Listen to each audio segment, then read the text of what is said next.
নমস্কাৰ এই মুহূৰ্তত অসমৰ প্ৰত্যেকগৰাকী জনতালৈ দিবলৈ ওলাইছোঁ ডাঙৰ খবৰ। আজি হৈছে ৩ এপ্ৰিল। আজি অসমৰ লাখ লাখ দুখীয়াসকললৈ কেইখনমান চৰকাৰী আঁচনিলৈ দিবলৈ ওলাইছোঁ ডাঙৰ খবৰ। যিসকল মানুহে ভিডিঅ'টোত ক্লিক কৰিছে অনুগ্ৰহ কৰি ভিডিঅ'টো স্কিপ নকৰি প্ৰথমৰ পৰা শেষলৈ চাই থাকিব, কিয়নো এইটো ভিডিঅ'ৰ মাজত আত্মসহায়ক গোটৰ মহিলাসকলক ১০,০০০কৈ টকা প্ৰদানৰ পৰা আৰম্ভ কৰি কৃষকসকললৈ কেইখনমান গুৰুত্বপূৰ্ণ খবৰ প্ৰদান কৰিম। অনুগ্ৰহ কৰি ভিডিঅ'টো স্কিপ নকৰি প্ৰথমৰ পৰা শেষলৈ চাই থাকিব। লগতে মোৰ চেনেলত নতুন হ'লে প্লিজ চেনেলটো ছাবস্ক্ৰাইব কৰি মোৰ লগত থাকিব। তো বলক ভিডিঅ'টো আৰম্ভ কৰি আজি প্ৰথমটো গুৰুত্বপূৰ্ণ খবৰৰ বিষয়ে বিস্তাৰিত জানি লওক। তো আজি প্ৰথমটো গুৰুত্বপূৰ্ণ খবৰ হ'ল অসমৰ মাননীয় মুখ্যমন্ত্ৰী ডাঙৰীয়াই প্ৰদান কৰা আত্মসহায়ক গোটৰ মহিলাসকললৈ এখন বিশেষ আপডেট লৈ। তো ইয়াতে কি লিখা আছে পঢ়ি বিতংভাৱে আপোনালোকক বুজাই দিছোঁ। ইয়াতে লিখা আছে অসমৰ মহিলা উদ্যমিতাৰ আটাইতকৈ বৃহৎ সমৰ্থন আঁচনিৰ উদ্বোধন, ৩০ লাখ মহিলা হ'ব উপকৃত। তাৰপিছত আৰু লিখা আছে আমাৰ আই মাতৃ আৰু ভগ্নীসকলৰ আশীৰ্বাদত আজি আমি মুখ্যমন্ত্ৰী মহিলা উদ্যমিতা অভিযান আৰম্ভ কৰিছোঁ। ইয়াৰ দ্বাৰা মহিলাসকলৰ বাবে ১০,০০০ টকাৰ প্ৰাৰম্ভিক মূলধনৰে স্বাৱলম্বিতাৰ সুযোগ বৃদ্ধি পাব। ইতিমধ্যে অসম চৰকাৰে আত্মসহায়ক গোটৰ মহিলাসকলক ১০,০০০কৈ টকা প্ৰদান আৰম্ভ কৰিছে। তাৰপিছত লিখা আছে আমি অসমৰ নাৰী সমাজক বিদ্যালয়ৰ পৰা বৃদ্ধ বয়সলৈ সবলীকৰণৰ বাবে এক বহু স্তৰীয় কাৰ্যপন্থা গ্ৰহণ কৰিছোঁ। বিনামূলীয়া নামভৰ্তি, বিনামূলীয়া স্কুলীয়া শিক্ষা, অৰুণোদয়, মহিলা উদ্যমিতা অভিযান, বৃদ্ধ পেঞ্চন আৰু বিনামূলীয়া খাদ্য সামগ্ৰী প্ৰতিটো ক্ষেত্ৰতেই অসম চৰকাৰে এক বিশেষ পদক্ষেপ হাতত লৈছে। তাৰপিছত লিখা আছে মুখ্যমন্ত্ৰী মহিলা উদ্যমিতা অভিযানৰ অধীনত আমি আগবঢ়াম প্ৰথম বৰ্ষত ১০,০০০ টকাৰ প্ৰাৰম্ভিক মূলধন।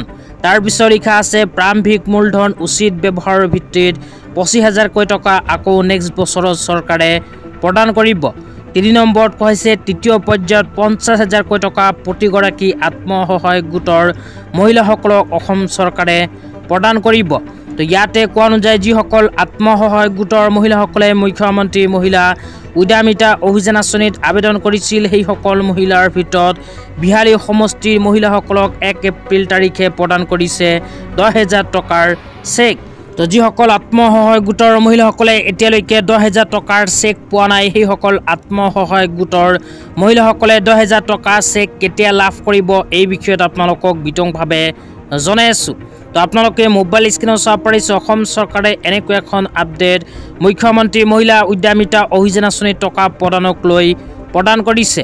তো ইয়াতে একেবাৰে তলত আপোনালোকে লিখা চাব পাৰিছে অসমৰ আন বিধানসভা সমষ্টিসমূহত পৰ্যায়ক্ৰমে চেক প্ৰদান কৰিব অসম চৰকাৰে।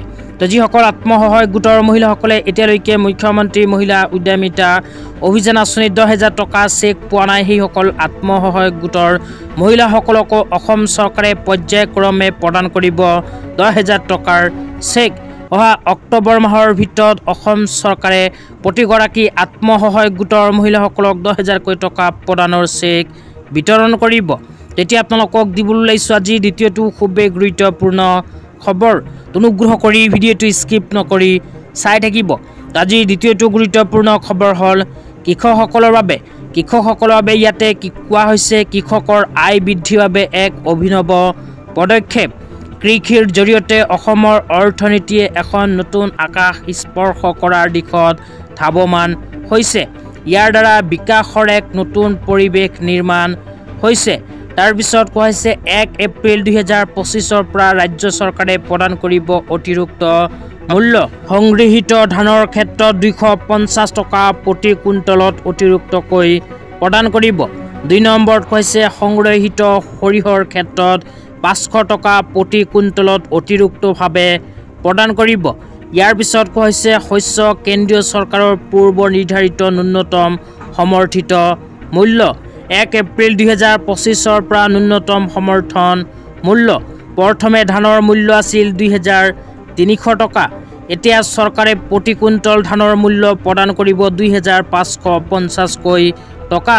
লগতে সৰিয়হৰ আগৰ মূল্য আছিল ৫,৯৫০ টকা প্ৰতি কুইণ্টল, কিন্তু বৰ্তমানৰ মূল্য হ'ল ৬,৪৫০ টকা।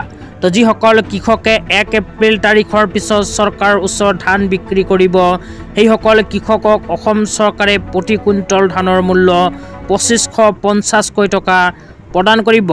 লগতে সৰিয়হৰ মূল্যৰ কথা কোৱা হৈছে 6450 টকা লাভ কৰিব কৃষকসকলে প্ৰতি কুইণ্টল সৰিয়হৰ বাবে। আজি ইমানেই ভিডিঅ'টো চাই কেনে পালে নিশ্চয় এইটো ভিডিঅ'ৰ কমেণ্ট বক্সত কমেণ্ট কৰি